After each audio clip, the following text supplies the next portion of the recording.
Salam, hörmətli şagirdlər. Demək, mən olimpiada suallarının cavabını izah eləmək istəyirəm 8-ci sinif. Burada deyir ki, birincidə. Eradan əvvəl 1-ci əsrin birinci yarısında Atropatena dövlətinin siyasi vəziyyətinə aiddir. Testimizin cavabı olacaq. Elə burada göstərdiyi kimi Y bəndi olacaqdır. Lukul və Pompeyin yürüşləri nəticəsində Atropatena asılı vəziyyətə düşmüşdür. Burada Y bəndi olacaq. İkincisində deyir 12-ci əsrin birinci yarısında Gürcü qoşunları tərəfindən ələ keçirilmiş şəhərlərimiz. Demək, buradakı şəhərlər olacaqdır. Şamaxı, Qəbələ və Gəncə şəhərləri. Demək, bu şəhərlərdir. Cavabımız olacaq Y bəndi 1, 3, 4. Və keçək 3-cü sualımıza. 3-cü sualda Fəzl ibn Məhəmməd və Yaqub Padşahın oxşar xüsusiyyətləri. Bunların oxşar xüsusiyyətləri Şirvanşahlar dövləti ilə qohumluq münasibətləri idi. Bu olacaqdır. A bəndi. Qohumluq münasibətləri. Sonra keçək 4-cü testimizə. 4-cü testimizdə də deyir ki, İrəvan və Lənkəran xanlıqlarının Venn diaqramına görə də uyğunluğu. Demək, 4-cü sualımızda testimizin cavabı D bəndi olacaqdır. D bəndi. Və bunu izah eləmirəm. Burada biraz yəni izah eləsəm uzun çəkəcəkdir. Yəni sadəcə D bəndi demək istəyirəm.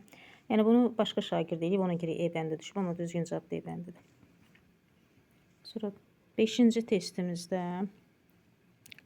testimizdə demək olacaqdır 1734-cü ildə Nadirin Şamaxıya hücum etməkdən məqsədi.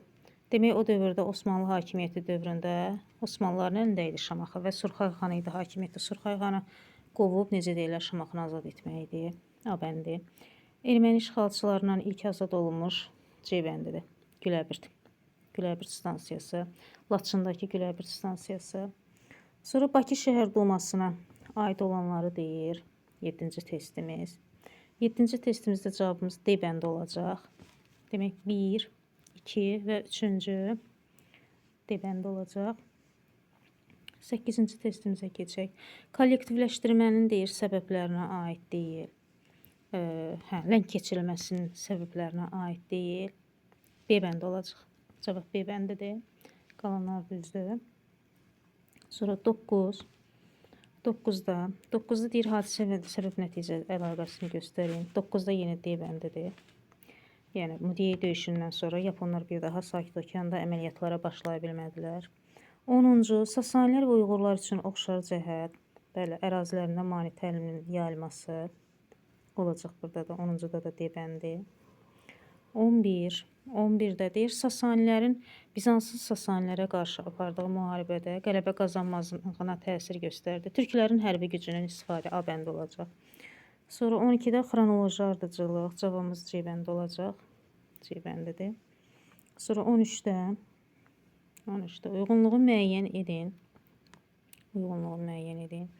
Demək, burada Franklin, demək, bir də A bəndi olacaqdır. 2-də B, 3-cüdə də C bəndi. Demək, burada qələmə açın. A bəndi. Düzgün cavab 13-də A bəndi olacaqdır. Qələmə açmaq problemdir. 13-də A bəndidir, yəni. Sonra 14-cü testimizə baxaq. 14-cü testimizə deyir, 20-ci əsrin əvvəllərində Respublika idarəçiliyinin qurulduğu ölkələr B bəndi olacaq. Demək, Almaniya və Rusiyadır, 4-5. Mətni oxuyun, bu mətn deyir kimə aid? O görkəmli şəxsiyyət idi. Hələ uşaqlıq vaxtından etibarən şəxsi şücaətləri, qətiyyəti, əməksevərliyi ilə seçilirdi. Təsviri incəsənətə dəyər vermirdi. Poeziyanı sevmədiyi üçün onu oxumaq vaxt keçki hesab edirdi. Evrənziyət Moğol hökmdarı. Sonra 16 biraz uzun testdir. Qısa cavabı deyim. B bəndidir. B.